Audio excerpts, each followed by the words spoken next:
kind of like what I did. All right, so to be a good leader, you should be right in the middle of this scale.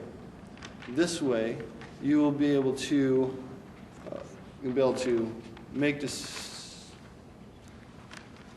Let me rephrase that. This way, you'll have the desire to realize your goal, but without pushing other people out of the way, like someone on the aggressive side would do. All right. A good leader will realize that it's better to make friends that will help you rather than to make enemies that will hinder you. The third and final attribute is expressiveness.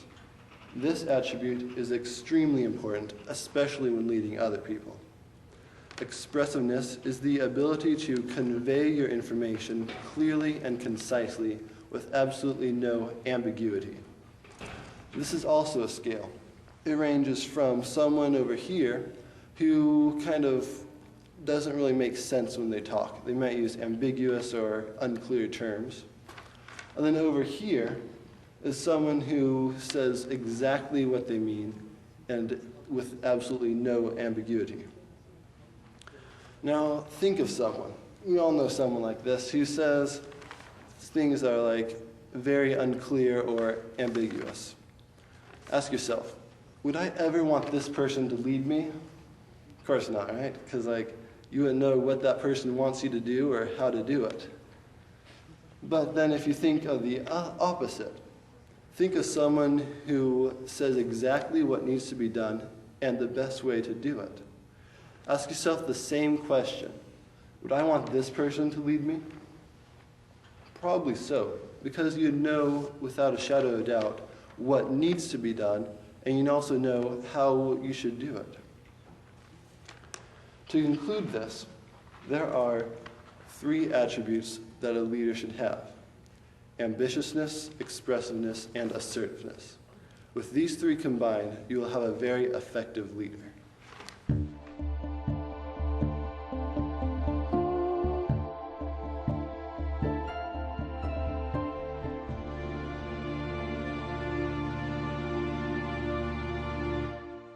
Speaker number 6. Why have a vision? Why have a vision? Speaker number 6.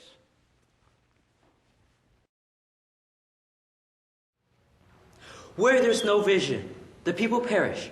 This is from the book of Proverbs. What does it mean? Does it mean a physical death? I think much more. Perhaps it's mental, emotional, or even a spiritual crisis.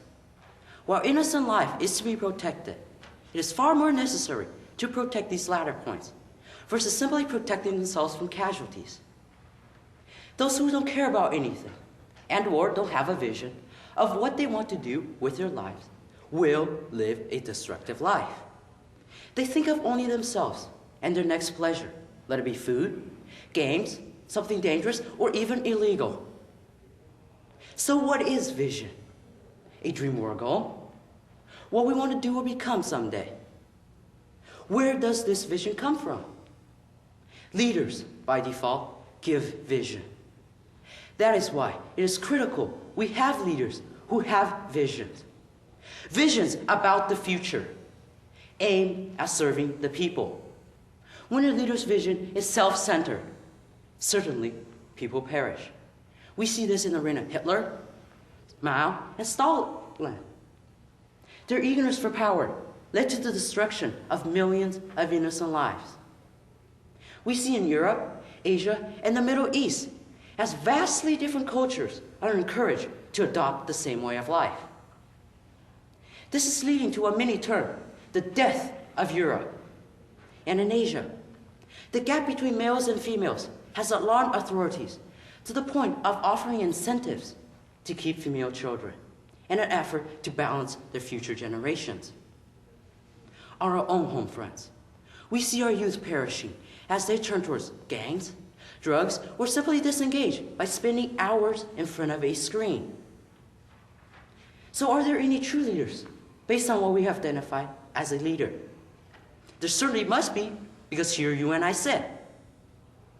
You can't deny the fact our parents have a vision for us. They feed, educate, and provide us opportunity for growth. they generally fall into the category of a true leader. Others that might fall into the category might include our extended family, friends, coaches, scout leaders, and even the court system in our country is designed to help redirect troubled youth. Other more memorable leaders might include Mother Teresa, who through her vision to help the poorest of the poor has inspired thousands of others to reach out to those in need. Joan of Arc, who through her dedication helped unite France against all odds. Former President Reagan, standing up to communism, watched as the Berlin Wall finally fell. So what does this have to do with you and I? In order to have a healthy nation, we need a leader with a vision that's not self-promoting, but one based on serving the community. And what is this community he should serve? It is none other than the basis of all civilization, the family. Our homes need the support of our leaders, so the parents who hold us accountable to our behavior can stand up in turbulent times. These times can make it nearly impossible to raise healthy, happy, productive members of society. That is why a leader with a vision is crucial so that our people will flourish and not perish.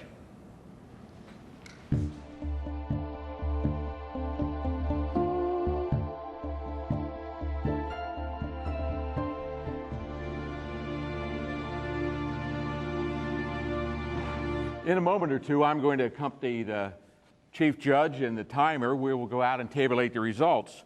Normally at this time, I would bring the contestants back in and have them introduce themselves, let you greet them with a round of applause, start taking pictures. Remember, you've got to share them with me because I will write an article for this. Before I do that, I would like to thank our judges. Chief Judge Ted Giltz.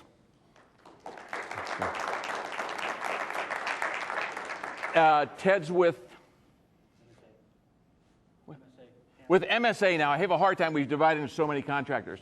He's assisted by Cal Robinson of Energy Northwest,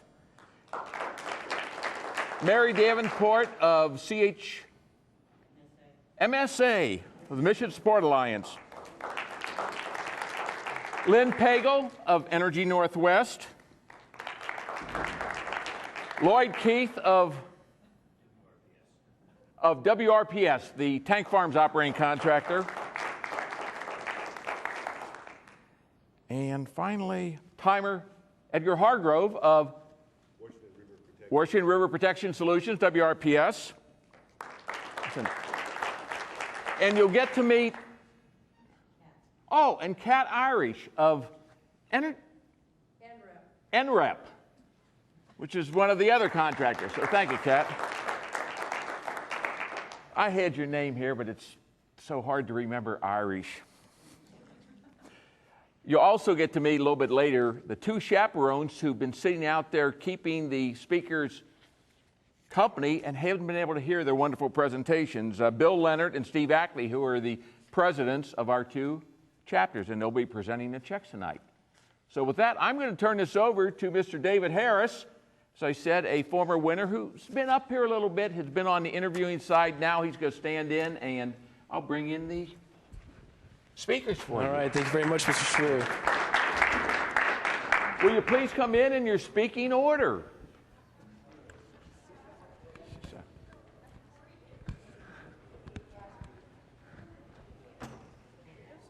Katie, and go all the way across to the about here. We don't want you to get too far across, but we ought to be able to get 11 in a line pretty close right here and let David start working. All right, well, I was very excited to come tonight because I finally got to sit in and listen to some speeches. It's been a while, so congratulations on all your speeches, and I'm sure the audience loved them as well. So.